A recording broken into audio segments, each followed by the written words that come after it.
counting down the minutes to the first pitch of today's game. Yes! Who's in the starting lineup? Come on, son, you got to get out there and take the mound. It's game time. What does the skipper have to say? It's an attitude, you got to be willing to defend. You got to be willing to base run, or you can't play here. It's the Leadoff Show, powered by the Potawatomi Sportsbook with Tommy Wortz on 1250 AM and 105.7 FM, The Fan.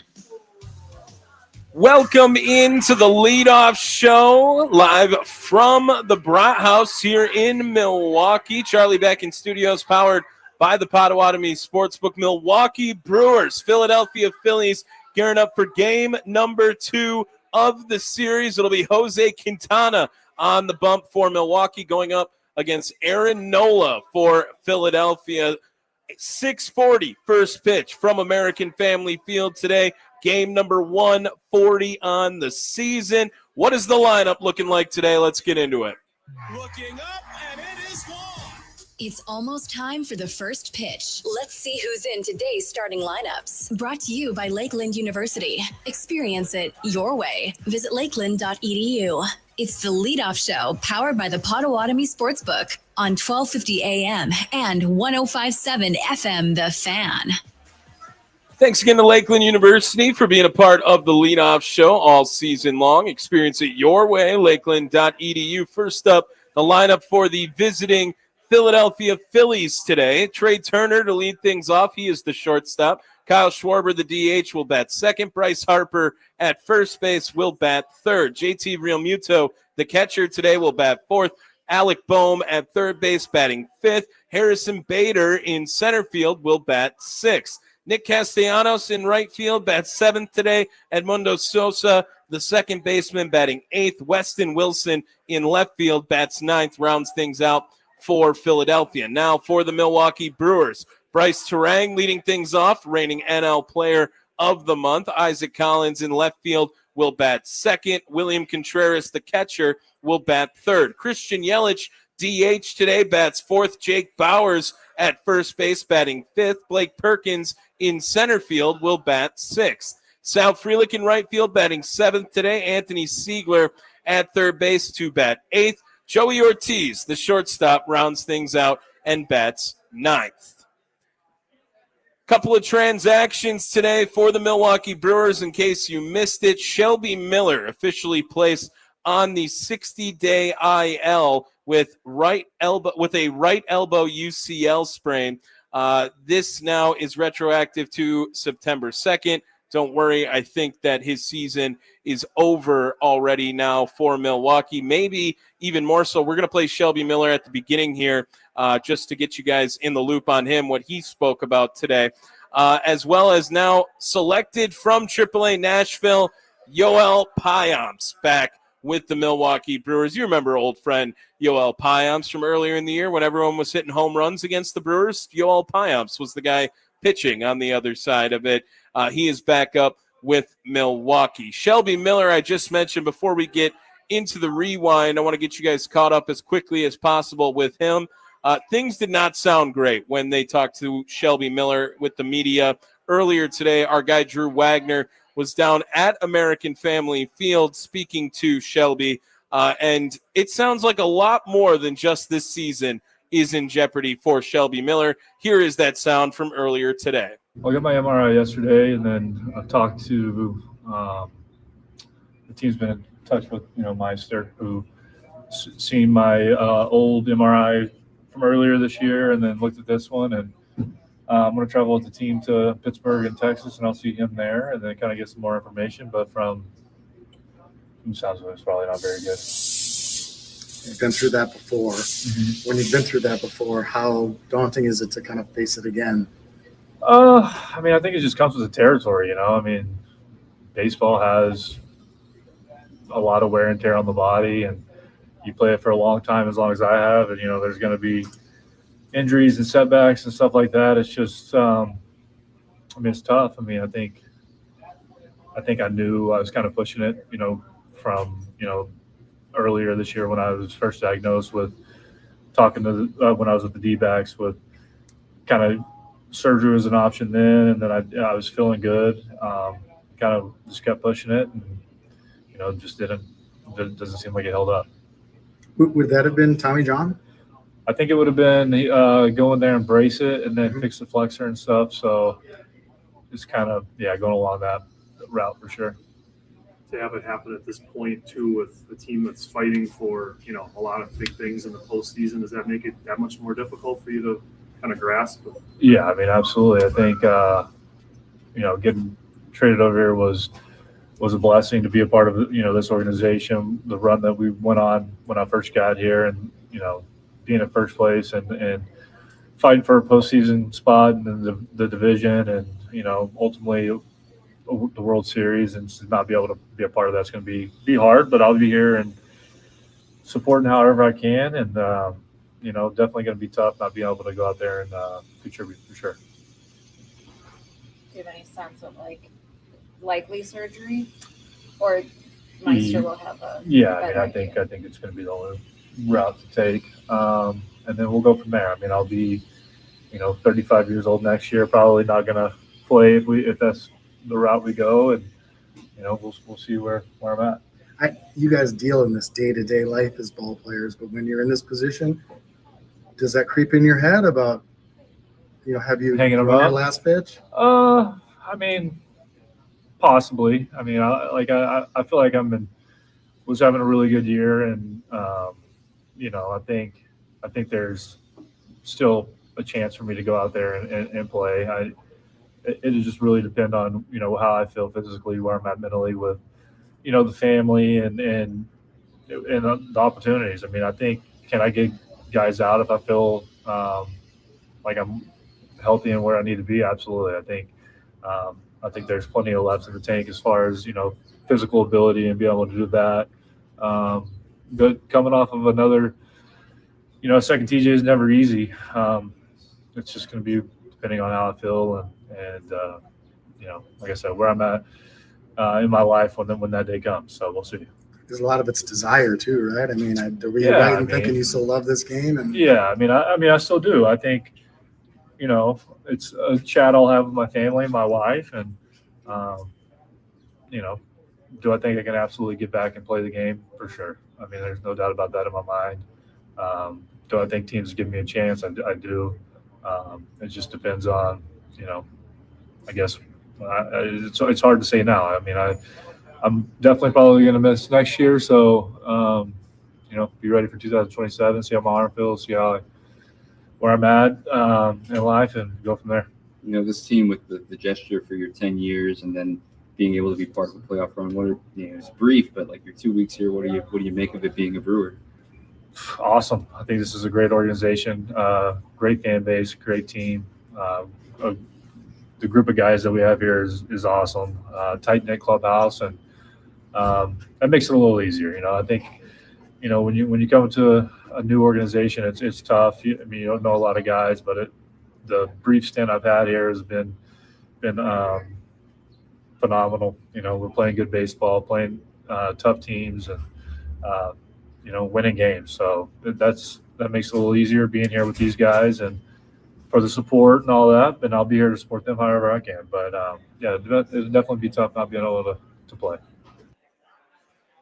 There is Shelby Miller speaking to the media earlier today. That audio courtesy Drew Wagner on Twitter. Drew will join the show in about an hour, 6:15. Drew Wagner coming up. Austin Herdina from the Potawatomi Sportsbook will jump on at 6 o'clock at the top of the hour, get you some of the best bets. If you want to get any action on today's game, last game we saw, this is actually, funny enough, the first leadoff show of September. You had the off day yesterday and the opening game of this series happening on Monday, Labor Day, and we were all off at the station for that. That game did not end in Milwaukee's favor. We'll go over it right now on the Rewind.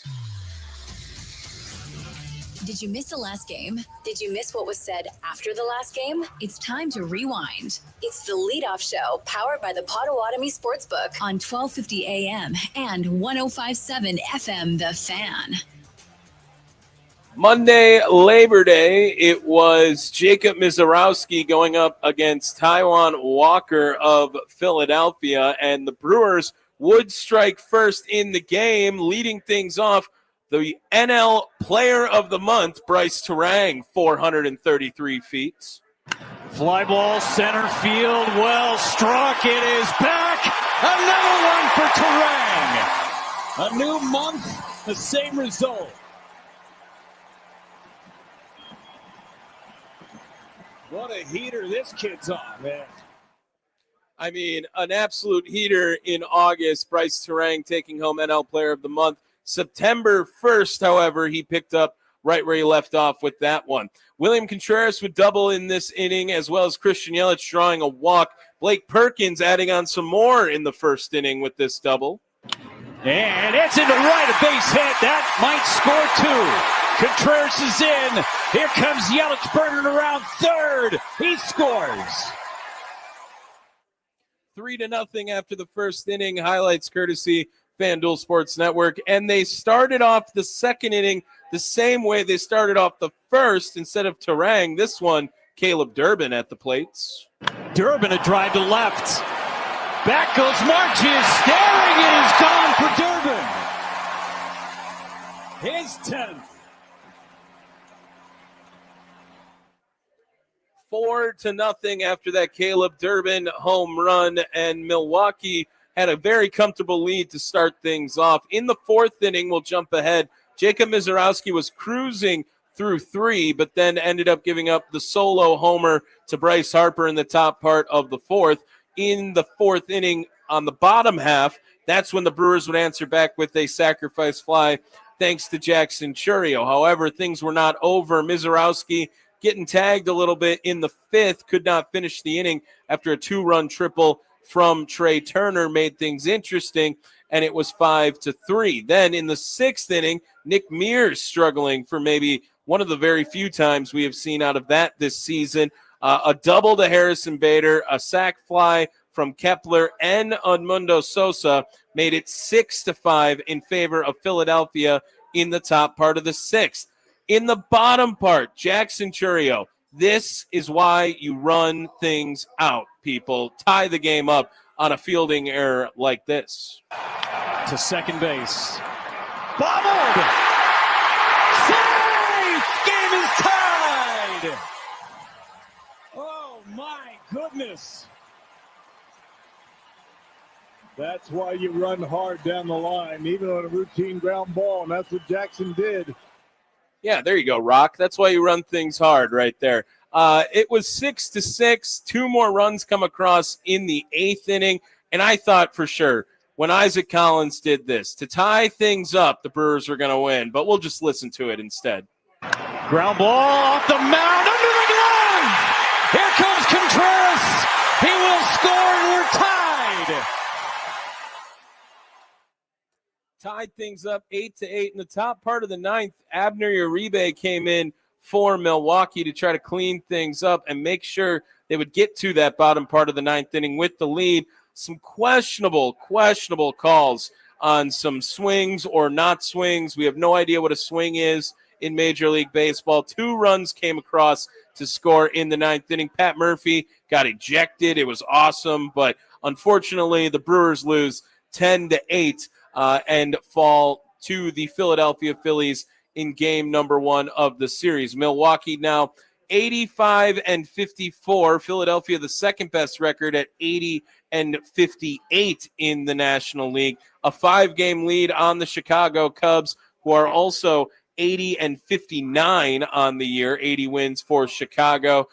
Brewers falling. Jacob Mizorowski, his final line looked like this in the ballgame. 4 1/3, 3 earned runs, 6 hits, 4 strikeouts. The loss went to Abner Uribe, and the victory going to David Robertson of Philadelphia. After the game was over, Murphy very vocal about the umpiring in that ninth inning, and ultimately the day off the next day. Here is Pat Murphy speaking to the media after the game. Lead off runners, the walks that you guys were putting on those last. Well, we didn't have all in all, the credit goes to the Phillies. They got a great offensive team, and they got some of the best players in the game on the team, and they did a great job of exploiting us by getting the leadoff guy on base. And all the way around. They handled us, put up 10 runs. That's not very typical, but that's what happened. You can attribute it to a lot of things, but you got to execute. You can't give up free bases. But the credit goes to the Phillies for their relentless offense, and they did what they had to do. But I'm proud of our team that we came back and lost the lead and then came back, and yeah, that was good. With Shelby, what was it that he was kind of complaining about there on that? He ran out something. Pitch and update on that. Yeah, he's injured. Okay, he heard something, or he felt something pop in his elbow, and he's injured. So he had to come out of the game. But we can't diagnose that in like 1001, 1002. You go to the doctor and you get an MRI, and it's kind of how it works. You don't just look and go, oh, that's a strain this. You know what I mean? You got to kind of go to a doctor. That's why we do it. Taking Mr. Roski today. I think he did some good things. For 4 innings, he was really good. That's a really good offense. You got to stay sharp. I think when Ashby came in and got the job done, he was terrific. We've used him a lot, but he was terrific. And yeah. So all in all, for 4 1/3, I thought Miz did a decent job. Does it feel similar to the other games? No, I think he's moving in the right direction. I really do. Murph, obviously this has been a really long stretch. We've seen the pitching deviate a little bit, giving up some leads at the tail end of this. Do you think those two are it's baseball, man, related at all? You watch 162 games, you're going to have your bullpen's going to let you down sometimes. That's just what happens. So is it because of the long stretch? I'm certain that doesn't help. If your starters are going 4 1/3, that doesn't help. I thought we had some great performances today. Ashby and Koenig were outstanding. So it's something positive to look for. But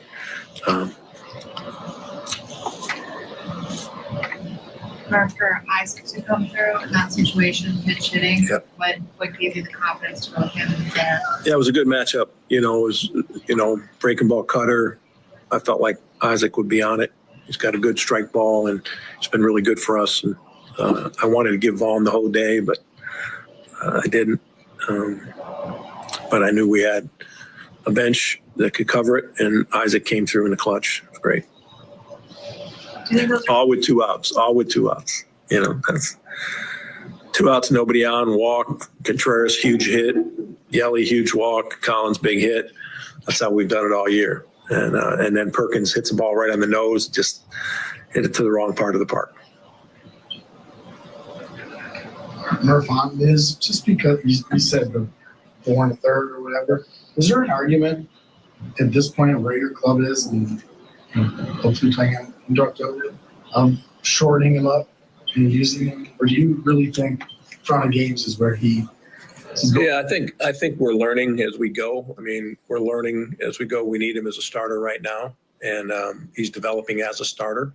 That discussion hasn't begun about what else could happen with that. Churio just getting his leg still underneath, coming back from the injury. How's he feeling? I know you checked him out. Yeah, I mean, he says he's fine. He looks like he's not moving as good, but he says he's fine. This day off will be, received well, I'm sure. It goes for everybody, doesn't it? I mean, this was quite a stretch. Yeah, I guess I need to realize that. I guess I need to disappointed about today, but again, you got to credit the Phillies. They got a great club, and we swept them there, and they remember it. And they loaded. They brought some people in, and they got some people healthy, and they're playing good baseball. Can I come back to the check swing? Yeah, sure. You can do whatever you want. What'd you think I'm guessing you looked at it again? Did you look at it again? Yeah. What'd you think? I think he missed the call. His barrel's out in front of his leg, and if you stop the replay, what do you think? That's not my job. No, I'm just asking you a question. Close. Isn't the hard thing on those? Close, you said? I'm going to be a politician. You meet me after, and I'll show you what I know, what I have. Isn't the hard thing on those marks? You're in a great spot for that. We're in a great spot looking on high. But almost like in the worst possible position. It's a hard call. Was there were some earlier calls in that inning as well that were kind of compounding things? Or? I couldn't see the left-hander's check swing, but umpires have a hard job. They have a hard job. What I don't like is when they're definitive that they got it right, and then I see what I see after the game, and you can see the barrel's out in front of his front leg. Tell me how the barrel can be in front of his front leg at any moment and it not be a swing. So I'm not. Again, that's a tough call from the angle he's at. He does the best he can, and that's all I can say. I can't say that if I was in his position, I wouldn't get him right all the time in that particular call for sure. It was just a big moment, and I felt like that was one that. And if you check swings, if you stop, they probably always go further than you think. If you stop the footage and the video, but I mean, his barrel was out in front of his front leg. Tell me how the barrel can get in front of your front leg and that not be a swing. There is the manager, Pat Murphy, speaking to the media after the game. That audio courtesy FanDuel Sports Network. Petition to change. Instead of a halfway point, barrel in front of your front leg. I think that's a great idea, actually, to make that like the barometer for a swing now in Major League Baseball. Where's that barrel at? Because Pat Murphy seemed like he had his mind made up. Coming up, we're going to hear from Pat Murphy earlier today in pregame. Again, thanks to our guy, Andrew Wagner, hooking it up. He joins the show about 50 minutes from now from Forbes Sports. Austin Herdina comes up at the top of the hour, get you some of the best bets. It is the leadoff show. We are live from the Brat House, downtown Milwaukee. We are here with our good friends with Sun Cruiser, baseball calls for Sun Cruiser Vodka Iced Tea, made with real iced tea and real vodka. It's refreshingly smooth, easy to drink, no bubbles to fill you up. It's the perfect game day sipper. Plus, each Sun Cruiser is only 100 calories and 4.5% alcohol, making it perfect for anywhere your watch party takes you. Crack one open today and let the good times cruise, Milwaukee. Please drink responsibly. Let's get to Pat Murphy on the other side. It is the leadoff show. Charlie back in the studios, powered by the Potawatomi Sportsbook.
Looking up, and it is gone.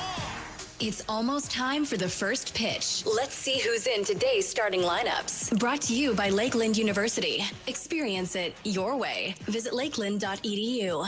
It's the leadoff show powered by the Potawatomi Sportsbook on 1250 AM and 105.7 FM, The Fan. Welcome back to the leadoff show. Tommy Wortz here, live from the Brat House, downtown Milwaukee. Charlie Beck in studios, powered by the Potawatomi Sportsbook. If you missed the lineup earlier in the show, here it is again for you guys. Bryce Terang leading it off at second base. Isaac Collins in left field will bat second. William Contreras, the catcher, will bat third. Christian Yelich, the DH, batting fourth. Jake Bowers at first base will bat fifth. Blake Perkins in center field to bat sixth. Sal Frelick in right field bats seventh today. Anthony Siegler at third base batting eighth. Joey Ortiz, the shortstop, rounds things out. He will bat ninth for the Crew.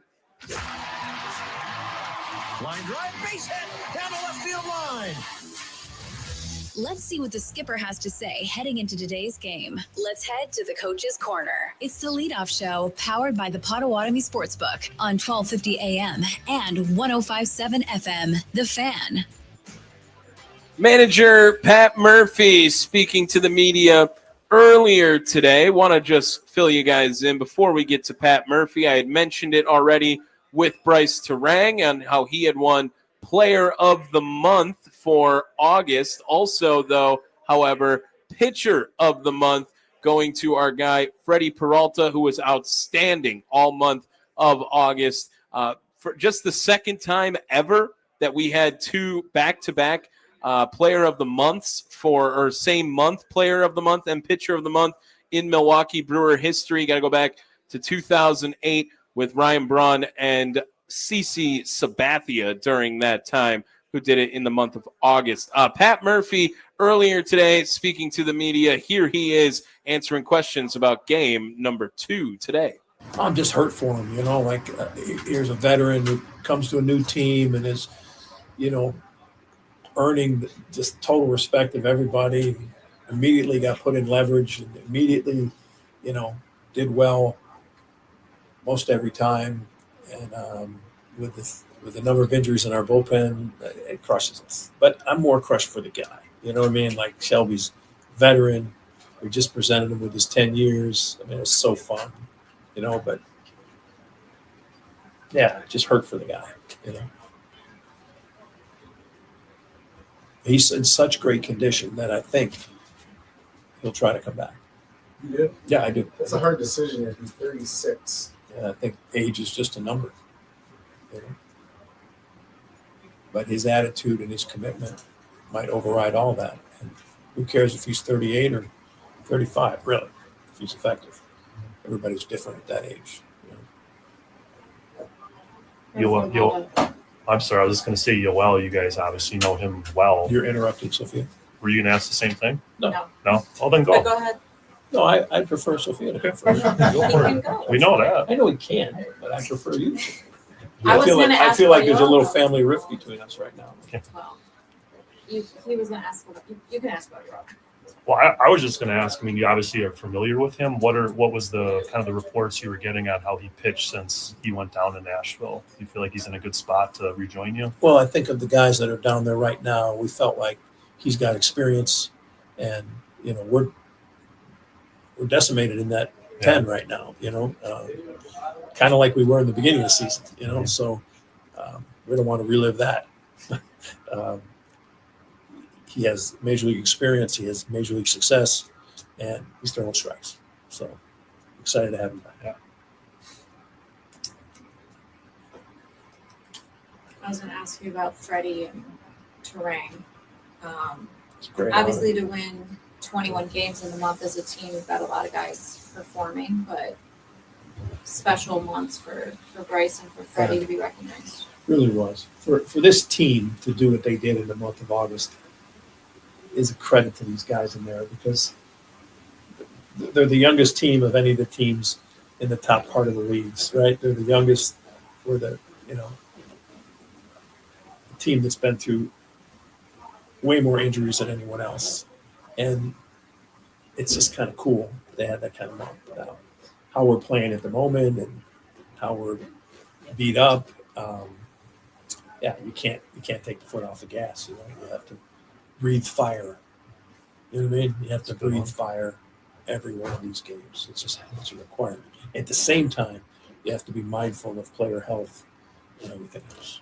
So, albeit Jackson, trio getting an off day today. That's just required. If there's going to have to be one, why not couple them together so he can, concerned that he came back and played on the turf and came back the first game here and he felt some stiffness, he felt some tightness, nothing to worry about. He's never going to admit it to us, but I just thought be cautious here a little bit because we need him. With Bryce, what do you think are the things that he's doing? You're kind of getting the call over everybody today. Everybody's talking at the same time. Sophia's kind of demanding that she gets the floor. She's kind of like our den mother. Felt like that. They didn't feel demanding. Well, what do you think Bryce is doing consistently so well with the hard contacts and the month that he had? Yeah, I think it's not just the month. I think we've seen all year long, and I think we even talked about it in this room. Bryce is emerging. I said the next thing that's going to happen is he's going to emerge into a middle of the order guy. You guys remember that? That's what's happening. Quicker than I thought it would, and it's 100% due to him. Like this guy, he's a ball player, man. He's a good old fashioned ball player. He could have played in any era. He's a ball player.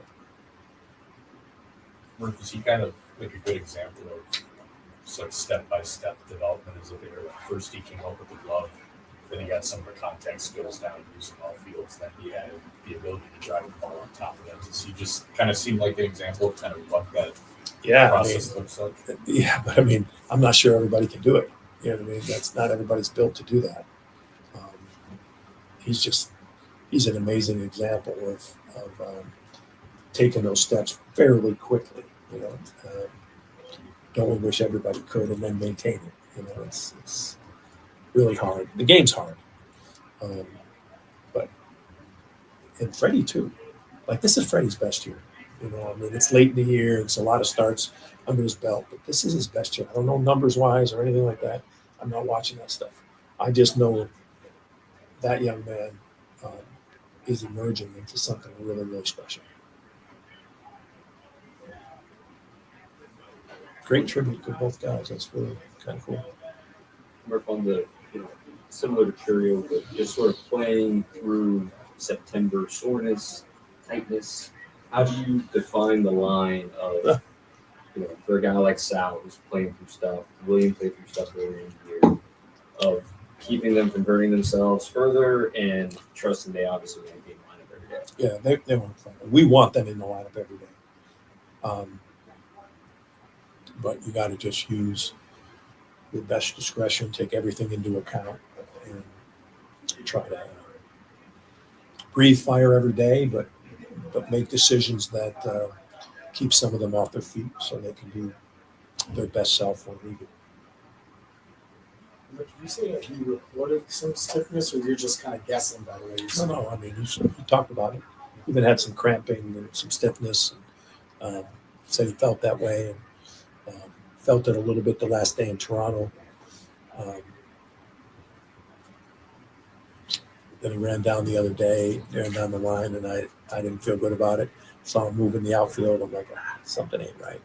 So couldn't take him out of the game mid-game with the way that game was going, but thought about it long and hard today, and I said, let's give him another day of treatment. He's available to pinch hit.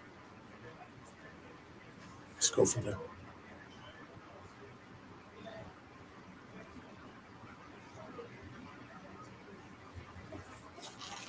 Is Gill still scheduled to get on the mound tomorrow? Yeah. Miguel will throw tomorrow on the mound. Says he feels great. But again, it's an injury that you got to monitor. You can't push it. It's hurting us right now. You got him down, leverage reliever, Shelby down, Anderson down. Who else we got down? Hall. Who? Yeah. D.L. Hall. Who? Say Billy Bob. 4 4 guys. It's a lot. it's half your pen. So we've done it before. Is there any sense that DL could be back by the end of the regular season? I think so.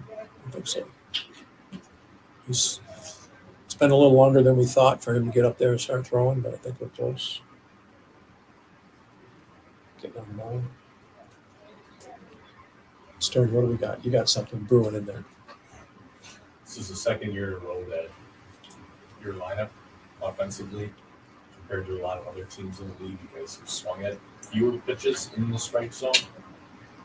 Kind of curious, is that something that stems from the approach that you guys have? How does that relate to the way you emphasize swing decisions? Because I know you've talked before about, you don't always have to swing at every strike if it's a pitch that has swings and super tailored to really much early. Just curious if you had any thoughts on that. So the numbers say we swing less. Swing at fewer pitches in the strike zone than a lot of other teams do. Yeah, I think that's all contextual. You know what I mean? Like,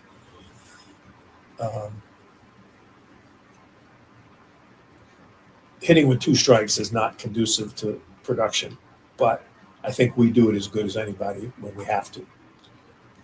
Making contact, we do a good job of, I think, relatively speaking. So my thing is definitively, if you're going to swing at pitches on the edge early, it's got to be a productive out. You can't just, but it's a hard thing. Ball strike discernment is difficult. That's difficult.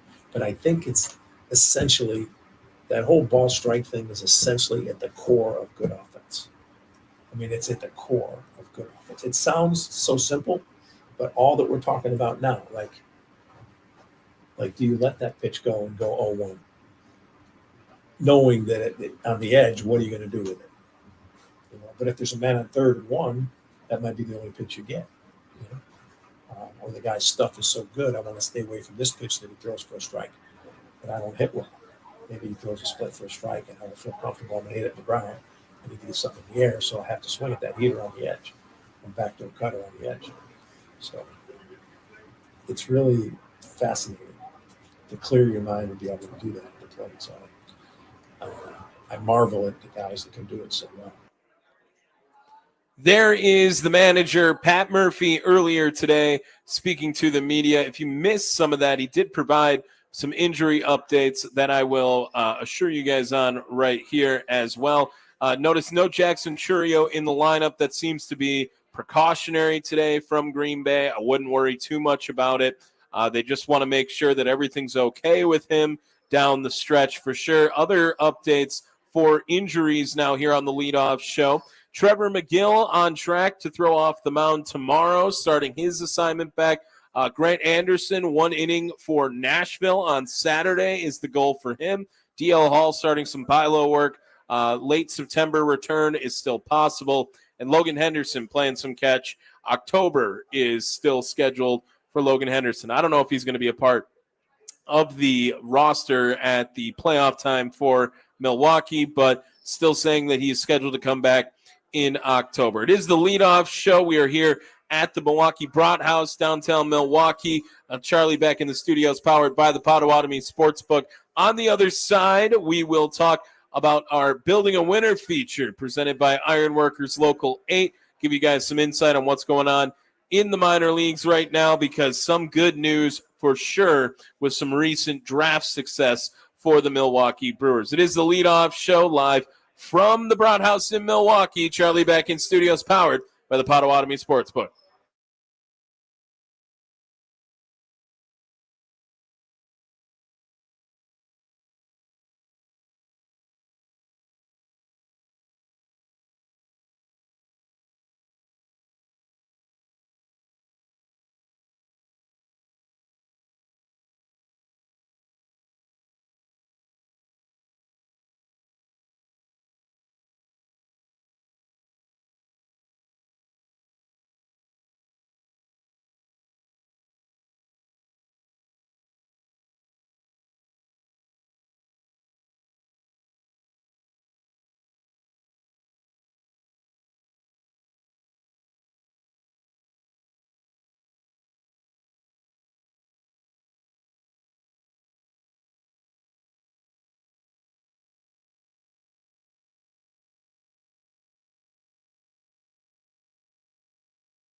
The key to building a winner in baseball is a strong minor league system.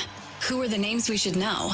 How did they play in their last game? It's time for Building a Winner. Ironworkers Local 8 brings you Building a Winner. Skip the debt. Learn a trade. Apply now at iwl8.org. It's the leadoff show powered by the Potawatomi Sportsbook on 1250 AM and 1057 FM. The Fan.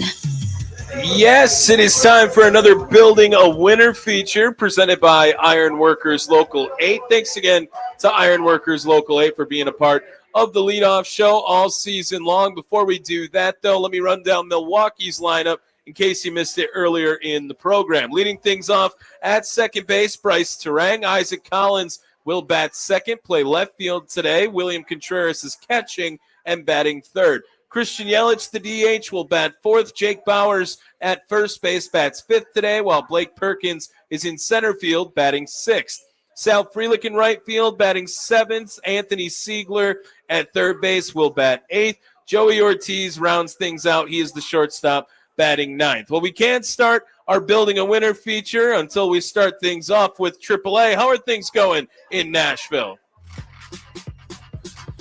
Nashville Sounds. Nashville yesterday picked up the 4-3 victory over the Norfolk Tides. That is the AAA affiliate for the Baltimore Orioles. In that game, Reynald Delgado, this is the guy who had the reverse cycle maybe a month or so ago. He has been on an absolute tear since then. 2 for 4 yesterday, had an RBI, a run scored as well. Rhys Hoskins picked up another hit on his assignment. Daz Cameron, 1 for 4 as well. And our good buddy, Stuart Baroa, just always picking up where he left off in the minor leagues as well. He was 1 for 4 yesterday. Today, funny enough, old friend Luis Arias back in the lineup today for the Nashville Sounds. He is back with the Milwaukee Brewers, and Nashville currently in their next game against the Norfolk Tide. Let's get to AA. Biloxi Shuckers. Biloxi yesterday did not play. They had an off day. Today, Brett Witrowski on the bump for Biloxi. That game going to start at about 6:40 as well against today, 6:35. Witrowski 2-6 with Biloxi, but the ERA at 3.5. He was a promotion earlier in the season, looking to try to have one of those lights out performances like we saw earlier at High A, Wisconsin. Speaking of the T-Rats, let's get to those guys next. Wisconsin Timber Rattlers. Timber Rattlers yesterday won 6-3 over the South Bend Cubs.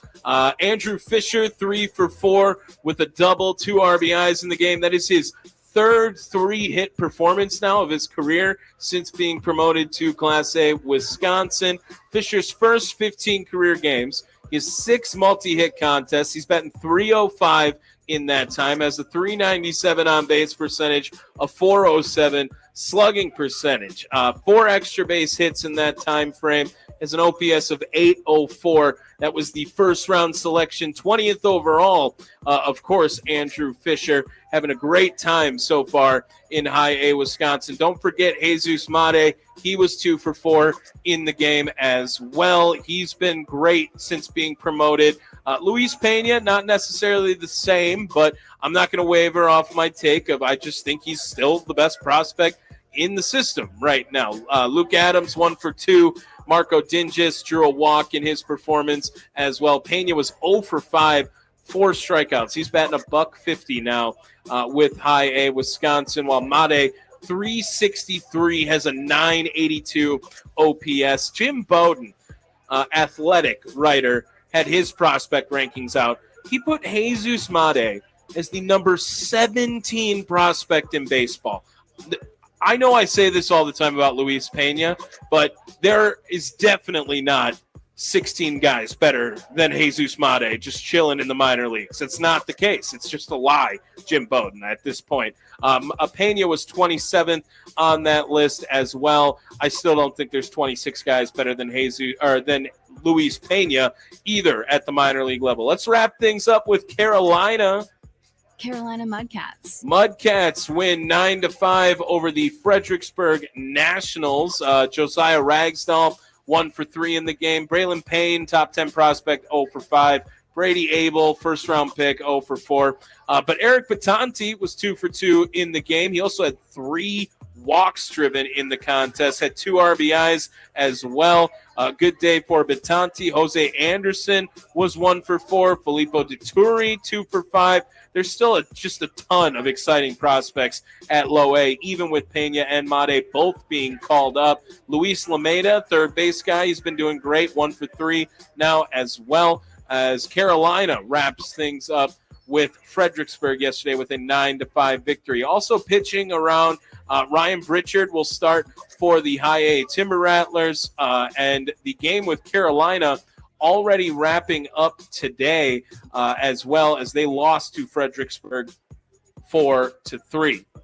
This Building a Winner feature presented by Ironworkers Local 8, building Milwaukee's future one beam at a time.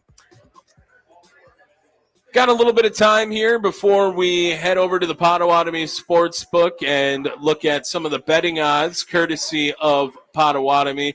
Charlie Usen, I'll bring you in for just a couple of minutes here. Is today getting into gotta win territory? Not necessarily must win, but gotta win, because there is some momentum now in favor of other teams in Major League Baseball other than the Milwaukee Brewers. They haven't won their last 14 games like they did earlier in August, and how awesome that was.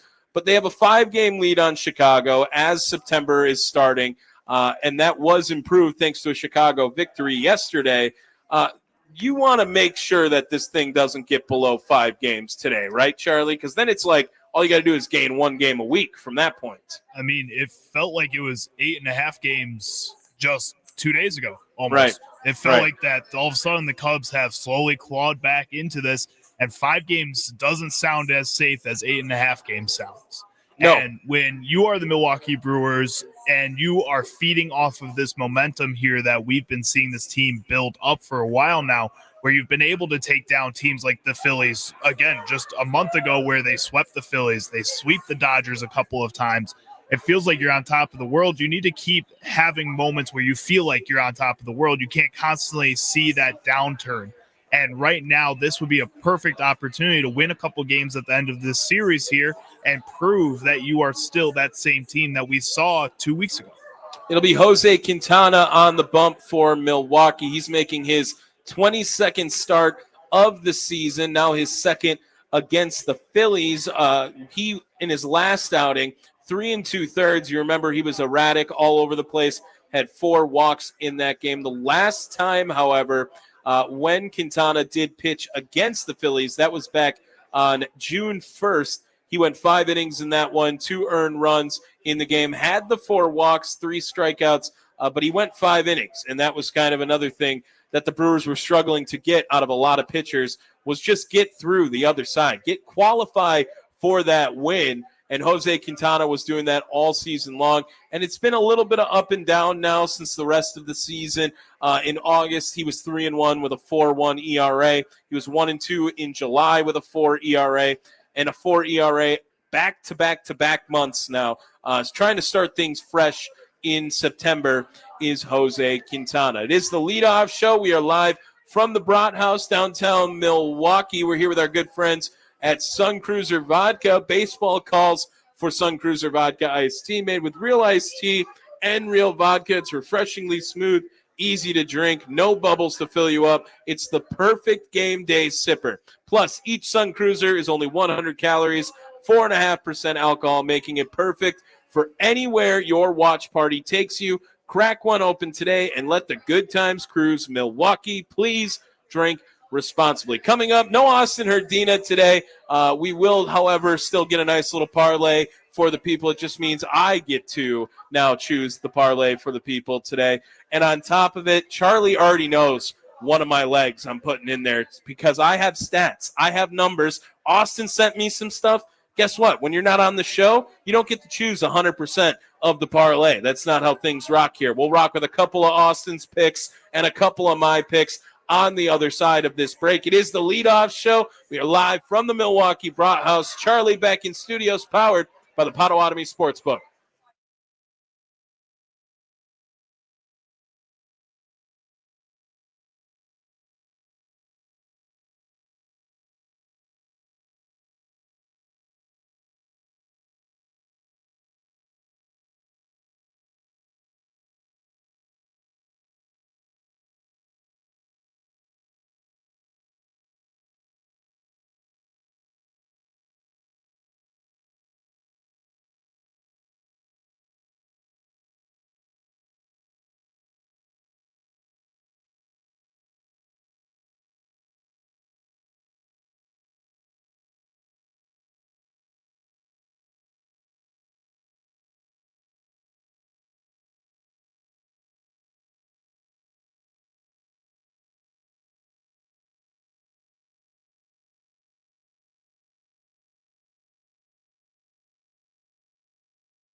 Looking up, and it is gone. It's almost time for the first pitch. Let's see who's in today's starting lineups. Brought to you by Lakeland University. Experience it your way. Visit lakeland.edu. It's the leadoff show powered by the Potawatomi Sportsbook on 1250 AM and 1057 FM The Fan. Welcome back to the leadoff show. Tommy Wortz here with you live from the Brat House in Milwaukee. Charlie back in studios powered by the Potawatomi Sportsbook. Before we get to our nice little parlay for the people, courtesy of the Potawatomi Sportsbook, let me run down the Brewers lineup again today. It'll be Bryce Terang at second base, leading it off. Isaac Collins in left field, bats second. William Contreras, the catcher, will bat third. Christian Yelich, the DH, bats fourth. Jake Bowers at first base, batting fifth. Blake Perkins in center field will bat sixth. Sal Frelick in right field to bat seventh today. Anthony Siegler at third base will bat eighth. Joey Ortiz rounds things out. He's the shortstop, batting ninth. At the wall, looking up. See you later. Let's get the latest on today's odds for the game. What's the best way to go? Let's check in with our expert from the Potawatomi Sportsbook to find out. It's the leadoff show powered by the Potawatomi Sportsbook on 1250 AM and 1057 FM The Fan. Usually we are joined by our guy, sportsbook manager Austin Herdina over at the Potawatomi Sportsbook for this segment.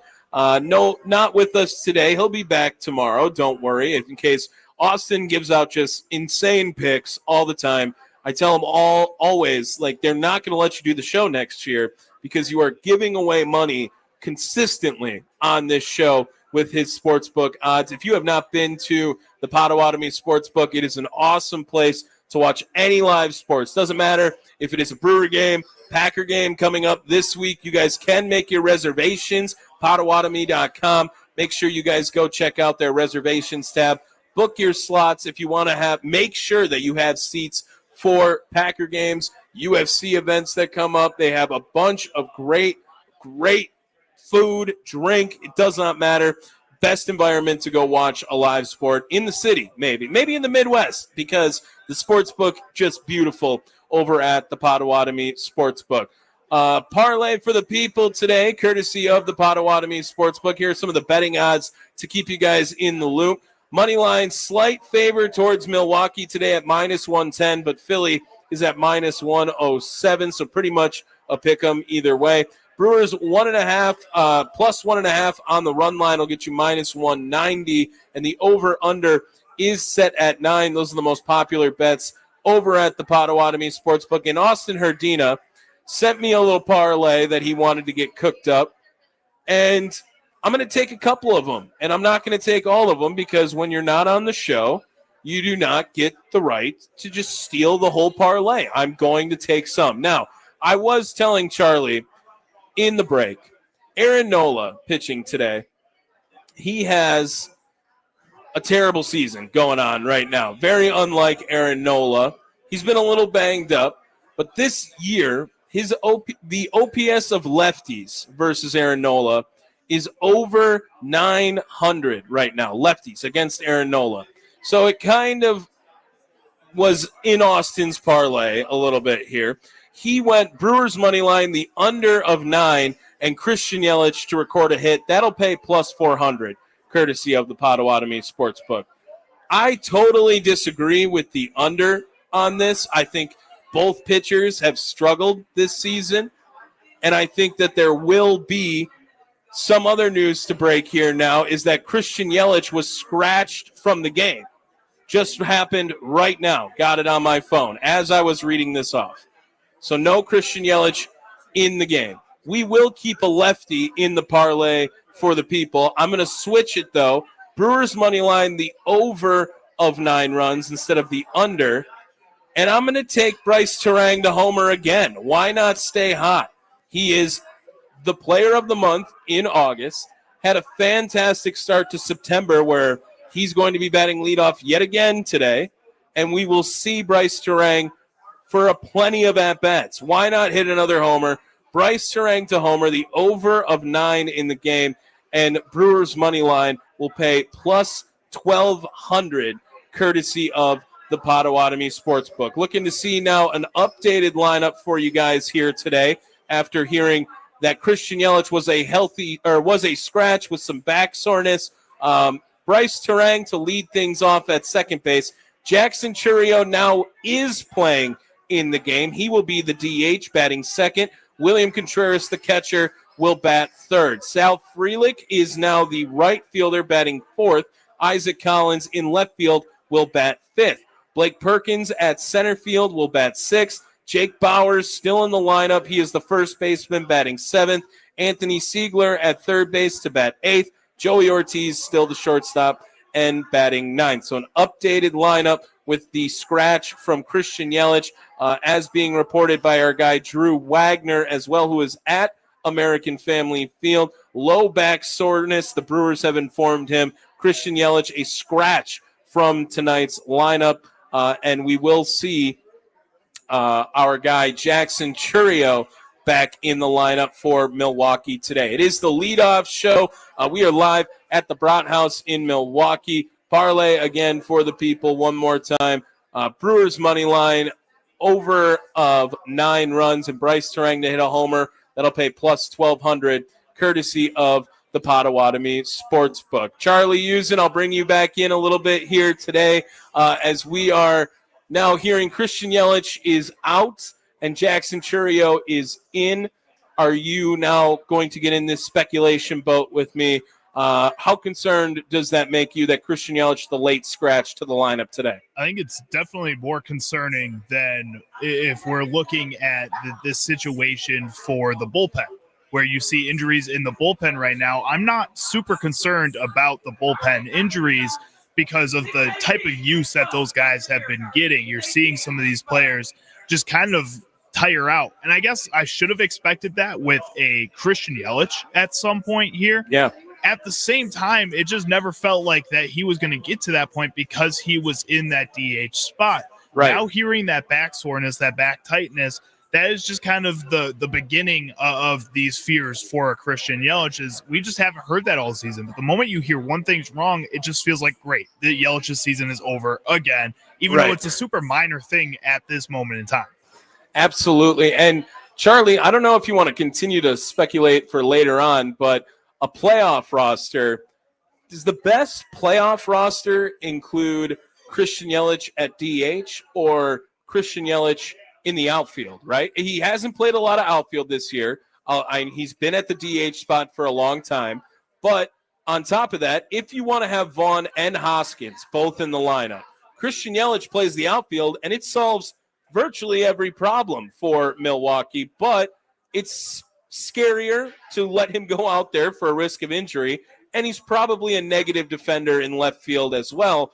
How much are you willing to sacrifice Yelich's fielding to get maybe a Hoskins and Vaughn in the lineup together in the playoffs? Not that much, if I'm being completely honest. I think when I look at Rhys Hoskins in this Brewers playoff roster, I honestly expect him to be the best DH, or not best DH, best pinch hitter in the entire playoffs for this Brewers team throughout the playoffs. I think, yeah, you find those opportunities to rotate him and Andrew Vaughn, but one of those guys is going to have to be a pinch hitter. I don't think you sacrifice Christian Yelich's health in order to get a little bit of offense. If I'm being completely honest, Andrew Vaughn, what we're seeing from him over the past month and a half that he's been with the Milwaukee Brewers is better than anything we've seen from him in his career. And I think most people can only expect that to start going down a little bit here. Rhys Hoskins, while important to the culture of this team and while being hot at points in the season so far, also just doesn't feel like he is going to be that guy that is consistently giving you that power, consistently giving you that clutch in that lineup, when I think there's other guys this season that have done that. Christian Yelich at the DH spot has done that, and Isaac Collins has done that this entire season. I don't think you sacrifice Isaac Collins for one of those two guys is the real question. Yeah, I hear you, but I also Collins has slowed down, and Vaughn has slowed down too, actually, right now. I mean, he has not been Andrew Vaughn from July 7th to August 15th, right? I mean, it's been a rough last couple of weeks for Andrew Vaughn. Indeed, he was at a superhero pace. Like, you weren't going to expect that to last for the entire time. But I think both, I don't know. I think if Yelich could play the outfield, and what we were hearing a lot during the year was how much they wanted to get Christian Yelich back to the outfield, it would solve a lot of problems if he was able to play left field. Now, I understand the Brewers' MO of defense. Christian Yelich doesn't necessarily fit that to a T either. I think the best defense you can throw out there, involves Collins in left field or Frelick in left field, whoever they would like, and the other in right field. And it's probably Blake Perkins in center, but you got to have Churio out there as well, too, in the playoffs. We'll see. We'll ask Drew Wagner about it on the other side. He's going to join the program here. It is the leadoff show live from the Brat House in Milwaukee. Charlie back in the studios, powered by the Potawatomi Sportsbook.